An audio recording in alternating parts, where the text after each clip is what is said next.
Seorang hamba Tuhan katanya, waktu masih jadi hamba Tuhan sebelum masuk ke agama Islam, dia menemukan banyak sekali perbedaan-perbedaan dan juga kesalahan-kesalahan yang ada di dalam kekristenan yang ditutupi secara rapi katanya. Dan teman-teman, salah satu contoh katanya bahwa saja soal baptisan misalnya, yang gereja satu bilang boleh dipercik, tetapi yang satu katakan harus dibaptis selam. Nah teman-teman, perbedaan-perbedaan inilah dan masih banyak lagi sehingga menyebabkannya pindah agama.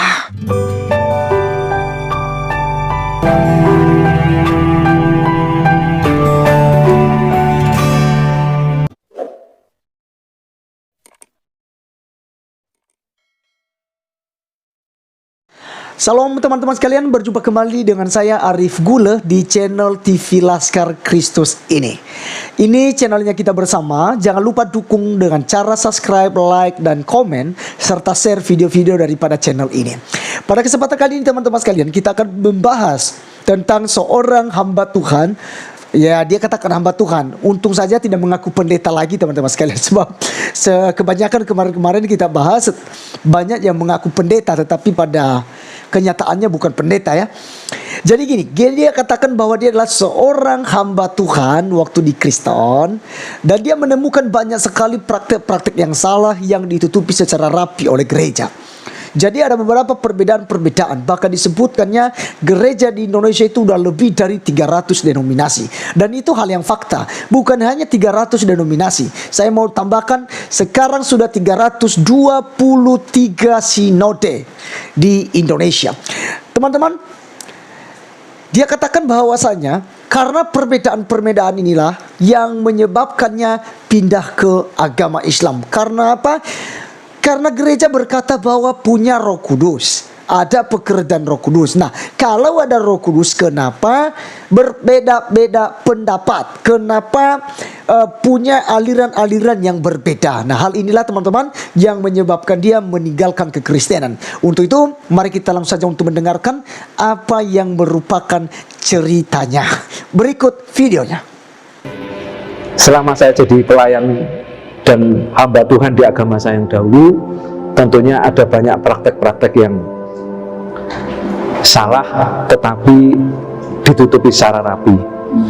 Tetapi pertanyaannya, kalau kita hari ini mempercayai Roh Kudus yang sama, kenapa pengajaran itu bisa berbeda-beda? Misal di kekristenan itu di Indonesia ada 300 sinode. 300 sinode berarti ada 300 pengajaran yang berbeda. Ya, kalau di Adventis itu pengikutnya harus sunat. Ibadahnya harus hari Sabat, Sabtu. Kemudian tidak boleh makan babi, tidak boleh makan ular dan yang lain-lain yang haram. Tetapi Adventis ini sendirian. Hari ini yang mainstream, yang arus utama itu semuanya mengatakan bahwa boleh misal makan babi, boleh minum anggur, kemudian boleh tidak sunat. Kalau ada Roh Kudus, harusnya tidak ada pengajaran yang berbeda. Ya, ketika saya kuliah, saya tanya sama dosen saya, loh Pak, ya kalau ada Roh Kudus kenapa pengajarannya berbeda-beda? Ada yang kalau dibaptis, boleh dibaptis cuma dipercik air. Yang satu ngomong, loh itu salah, dibaptisnya harus selam, dimasukkan ke sungai atau ke kolam. Kalau ada Roh Kudus yang sama, kenapa pengajarannya berbeda? Ya teman-teman sekalian, kita sudah dengarkan apa yang disampaikan oleh mu'alaf ini ya. Jadi dia ceritakan bahwasannya banyak sekali kesalahan-kesalahan yang ditutupi secara rapi oleh gereja. Nah teman-teman, jawaban kita sebenarnya itu bukan sebuah kesalahan yang ditutupi. Ini sudah terbuka luas bahwa memang gereja-gereja punya denominasi yang begitu banyak di Indonesia. Dan kalau kita mengambil sisi positifnya, kalau bagi saya sisi positifnya adalah banyaknya denominasi ini mempercepat penyebarluasan tentang Injil. Karena yang satu lebih mementingkan penginjilan. Jadi seluruh jemaatnya harus menginjil. Yang satu mementingkan tentang mujizat-mujizat Tuhan. Maka mereka terus mengandalkan doa dan mujizat. Dan yang satunya mereka lebih mementingkan untuk pembangunan gereja. Dan ini perbedaan ini sama-sama untuk melengkapi tubuh Kristus. Ya, ibarat kita punya tubuh teman-teman sekalian, ada tangan, ada mata, ada hidung, ada mulut, ada kaki dan sebagainya. Tetapi itu satu kesatuan yang disebut dengan tubuh manusia. Nah teman-teman sekalian, 300 sinode, saya katakan bukan hanya 300 sinode, tapi 323 sinode yang ada di Indonesia. Maka dia mengklaim bahwa semuanya ini ada 300 pengajaran yang berbeda-beda. No, ya, tidak demikian. Yang benar adalah dari semua sinode yang 323 itu, mereka hanya memiliki perbedaan dalam doktrinal sekunder, ya, seperti baptisan, perjamuan kudus, juga dari segi makanan, dan beberapa hal lagi yang merupakan doktrinal sekunder yang tentu saja tidak mempengaruhi keselamatan kepada Tuhan Yesus Kristus.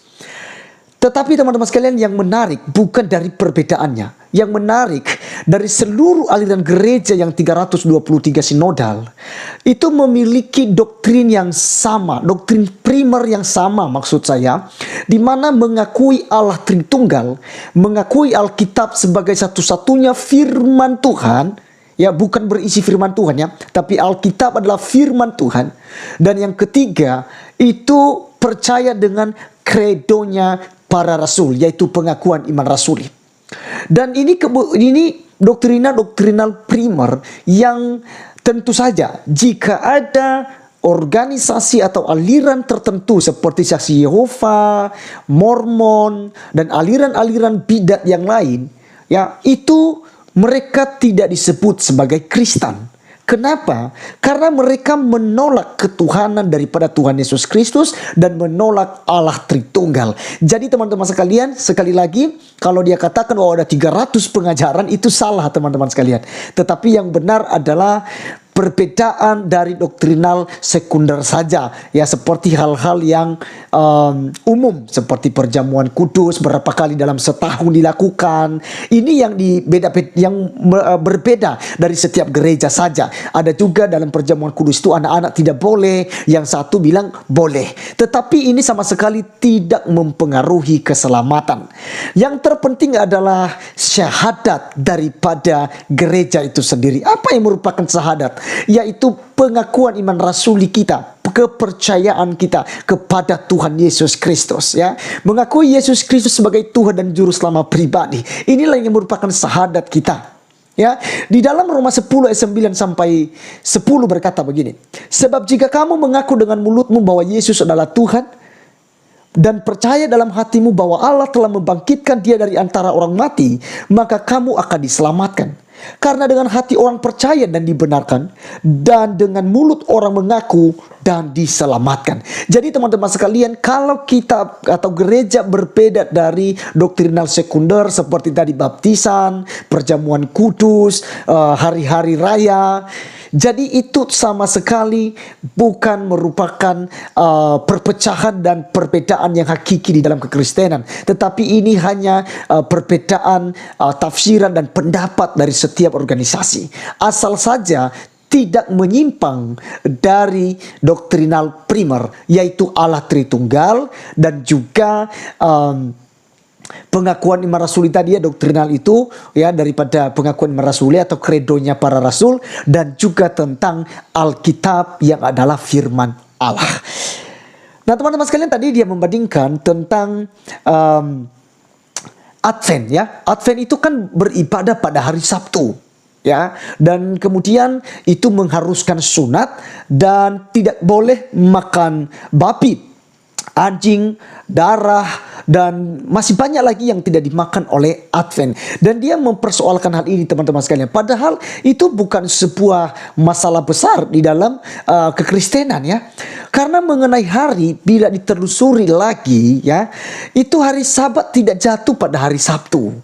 Ya, karena sudah pernah matahari berhenti seharian penuh saat Yosua melawan suku Amori. Di mana kita bisa menemukan ini teman-teman sekalian dalam Yosua pasal 10 ayat 12 sampai 13. Lalu Yosua berbicara kepada Tuhan pada hari Tuhan menyerahkan orang Amori itu kepada orang Israel. Ia berkata di hadapan orang Israel, matahari berhentilah di atas Gibeon dan engkau bulan di atas lembah Ayalon. Maka berhentilah matahari dan bulan pun tidak bergerak sampai bangsa itu membalaskan dendamnya kepada musuhnya. Bukankah itu telah tertulis dalam kitab orang jujur? Matahari tidak bergerak di tengah langit dan lambat-lambat terbenam kira-kira sehari penuh. Jadi jika hal ini dipersoalkan teman-teman sekalian, bisa saja hari Sabat itu tidak jatuh di hari Sabtu karena ada beberapa kejadian-kejadian semacam itu di mana matahari berhenti sehari penuh. Nah, kira-kira kalau matahari sudah berhenti bagaimana itu? Otomatis kalau hari Jumat maka tetap hari Jumat, padahal 2 kali 24 jam gitu loh. Seharusnya udah masuk ke hari Sabtu tetapi sudah berhenti hari gitu. Jadi tidak jadi di hari Sabtu. Maka soal hari itu tidak terpenting dalam kekristenan karena semua hari itu untuk Tuhan. Mau hari apa saja kau beribadah boleh, ya, boleh. Nah, kenapa saat ini orang-orang Kristen masa kini justru mereka beribadah di hari Minggu, agak berbeda daripada Advent? Karena bagi Kristen hari Minggu itu adalah sebuah hari kemenangan di mana juru selamat yaitu Yesus Kristus bangkit dari kematian. Ya, itu merupakan kemenangan besar bagi orang Kristen sebab Tuhan Yesus telah mengalahkan maut. Ya, nah teman-teman sekalian tadi dia kaitkan tentang sunat. Ya, tadi dia bahas tentang sunat. Nah teman-teman, ini sudah pernah saya bahas ya tentang sunat. Sebenarnya dimaksudkan bukan lagi mengenai sunat yang lahiriah. Ya, saya sendiri bersunat teman-teman sekalian, dan saya tidak mempersalahkan orang yang tidak bersunat. Ya, karena itu bukan tolak ukur dalam iman dan juga sama sekali tidak memengaruhi keselamatan kita. Ini yang disebut dengan doktrinal sekunder dalam kekristenan. Ya, jadi soal sunat dan tidak sunat itu bukan problem. Ya, itu bukan masalah teman-teman sekalian. Nah, kita baca firman Tuhan ya dalam Roma 2 ayat 28 dan 29. Firman Tuhan katakan, sebab yang disebut Yahudi bukanlah orang yang lahiriah Yahudi, dan yang disebut sunat bukanlah sunat yang dilangsungkan secara lahiriah, tetapi orang Yahudi sejati ialah dia yang tidak nampak keyahudiannya, dan sunat ialah sunat di dalam hati secara rohani, bukan secara hurufiah. Maka pujian baginya datang bukan dari manusia melainkan dari Allah. Jadi jelas di sini teman-teman sekalian bahwa soal sunat dan tidak sunat itu bukan sebuah persoalan dalam keselamatan yang diimani oleh orang-orang Kristen ya. Ini hanya soal tradisi dan juga hanya ini sebuah tanda bagi keturunan daripada Abraham gitu ya, sesuai dengan perintah Tuhan baginya. Jadi itu tidak memengaruhi keselamatan. Sekali lagi, tidak menjadi ukuran keselamatan. Kalau itu kan banyak yang digunakan oleh muslim tuh ya, yang tidak bersunat itu tidak selamat, tidak masuk surga katanya. Ya, ini salah ya, salah. Nah kemudian teman-teman sekalian tadi mengenai makanan ya, mengenai makanan juga tadi dia sempat singgung bahwasanya itu Advent saja tidak makan daging babi, tidak makan darah ya. Bahkan mereka tidak minum kopi ya. Tadi tidak lengkap itu penjelasan dia. Tidak minum kopi, Sprite itu tidak minum, Fanta dan lain sebagainya. Mereka hanya minum air putih. Kalau yang Advent yang saya tahu ya. Jadi itu lebih ketat lagi, lebih ketat dari Muslim gitu loh. Ya. Jadi kalau tolak ukurnya di situ berarti ya lebih cepat mereka masuk surga dong daripada orang Muslim yang selalu mengklaim bahwa mereka milik surga gitu ya. Oke, teman-teman sekalian, bagaimana soal makanan ya? Kita belajar dari 1 Timotius 4 ayat 4 dan 5. Firman Tuhan katakan, karena semua yang diciptakan Allah itu baik, dan suatu pun tidak ada yang haram jika diterima dengan ucapan syukur. Sebab semuanya itu dikuduskan oleh firman Allah dan oleh doa. Nah, teman-teman sekalian bagaimana? Jadi ini sudah sangat jelas bahwasanya itu bukan soal makanan gitu ya. Karena semua yang diciptakan Allah itu baik adanya. Gitu. Jadi bagi yang makan jangan menghakimi yang tidak makan. Bagi yang tidak makan juga jangan menghakimi yang makan. Karena ini hanya semua bayangan gitu ya. Segala sesuatu dalam hukum Taurat itu bayangan, dan Yesus Kristuslah wujudnya. Jadi soal makan dan minum itu bukan perkara surgawi ya. Karena surga tidak berbicara soal makan dan minum. Lagi-lagi teman-teman, kembali bahwa ini hanya doktrinal sekunder dalam kekristenan. Sama sekali tidak memengaruhi keselamatan orang Kristen. Nah teman-teman sekalian, satu kutipan saya dari pengajaran Tuhan Yesus Kristus, yaitu dalam Matius 15 ayat 11, dikatakan begini, dengar dan camkanlah, bukan yang masuk dalam mulut yang menajiskan orang, melainkan yang keluar dari mulut, itulah yang menajiskan orang. Ya, kenapa menajiskan orang yang keluar dari mulut? Karena di situ berasal dari hatinya, memaki, menista, menghina, menjelekkan orang lain. Ini yang menajiskan orang, caci makian kita.